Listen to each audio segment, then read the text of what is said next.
I recently did a £500 budget through Europe visiting 4 countries. I want to share with you here what I've learned doing that experience. I've traveled like that before, but I never documented it. And I want to touch on why it's extremely important for us travel content creators to be honest. People come to us to get information so they can plan their own trips as well.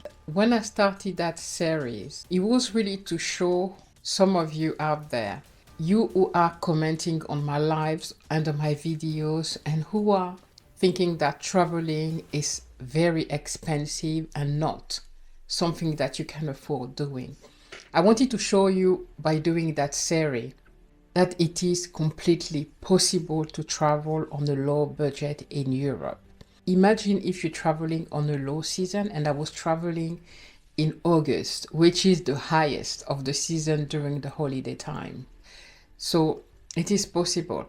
But I also want to show you the reality, because not all the meals were cheap, not all the trains were planned properly, and there was a lot that happened that was outside of my control, and that happened with any trip that you will take.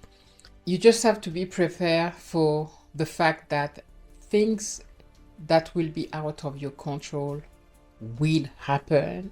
It is what it is. It's part of the trip. It's part of traveling. It's not all rose. It's a lot of challenges as well.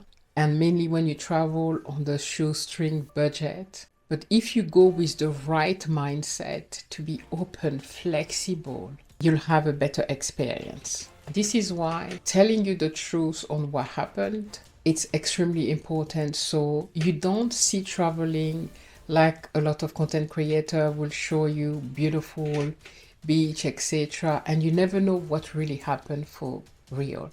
So I want to be real here with you and tell you some little stories that happened when I did that challenge.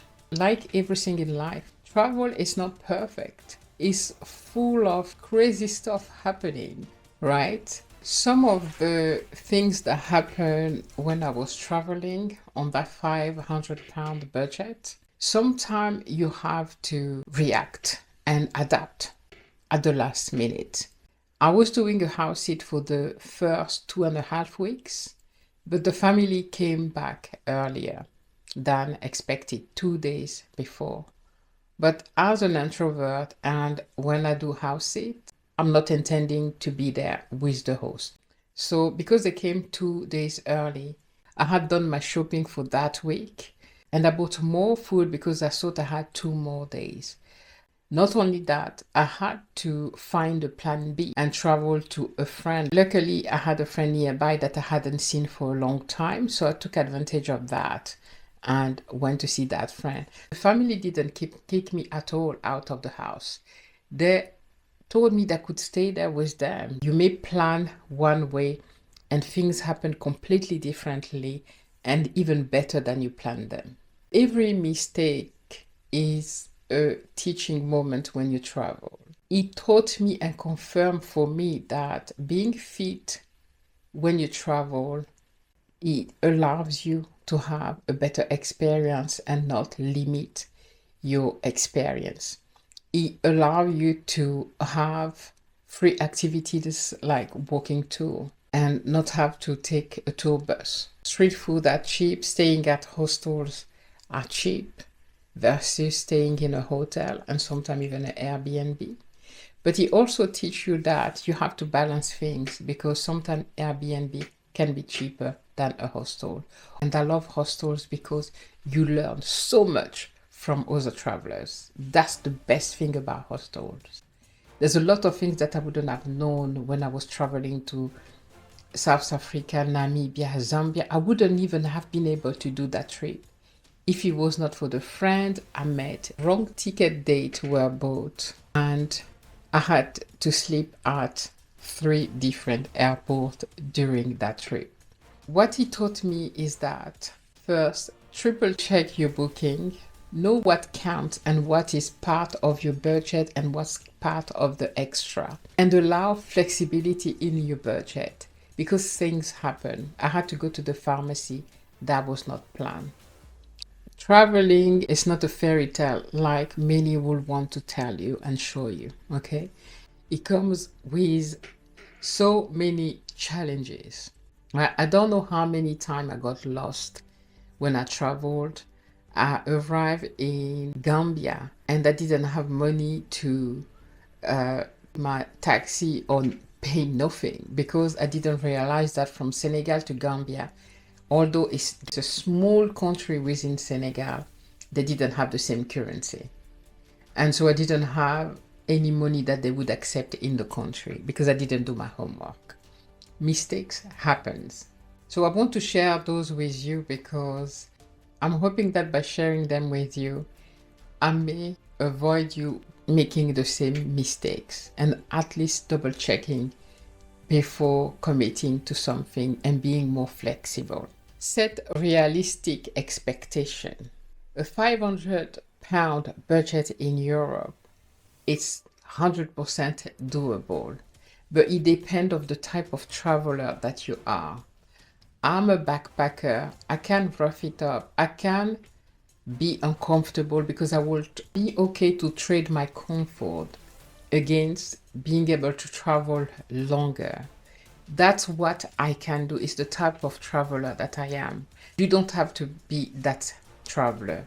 You have your own style. Everybody have their own style of traveling. So don't see what I'm doing and thinking that you want to do the same thing. You have to assess your standards, your priorities, what's important for you, right? You need to plan for it, right? We are all different. So, but just have a realistic budget to not be taken off guard. So the lesson here is know your budget, know the type of traveler that you are. Sleeping in airport is something that I've been doing for a while.